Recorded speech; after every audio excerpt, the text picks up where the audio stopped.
həbs olundum. 4 il türmə həyatı yaşadım. Çox çətin, çox əzablı günlər yaşadım. Deməli 2023 mayın 8-i Heydər Əliyevin 100 illiyi münasibətilə Ürəyimdə əfv olundum. Mən çıxandan sonra doğmalarım, yaxınlarım hamısı üst çevirdi məndən. Mən çünki cinayətkar olmuşdum, türmə həyatı yaşamışdım. Amma mən bilərəkdən yox, bilməyəkdən cinayətkar olmuşdum. Bilmirdim ağlayım, yoxsa bilmirdim gülüm. Bilmirdim dərdimi kimlə bölüm. Azadlığa adaptasiya ola bilmirdim.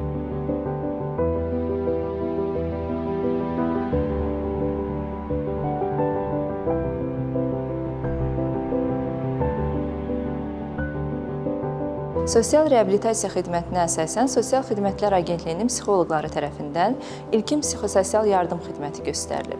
Xidmətin ilkin mərhələsində qiymətləndirmə aparılaraq dəf etmə strategiyaları hazırlanır. Travmaya verilən emosional, koqnitiv reaksiyaların aradan qaldırılması məqsədi ilə psixoloqlarımız tərəfindən profilaktik söhbətlər aparılır və qeydə alınan ağır simptomların korreksiyası üzrə uyğun terapiyalardan istifadə edilir.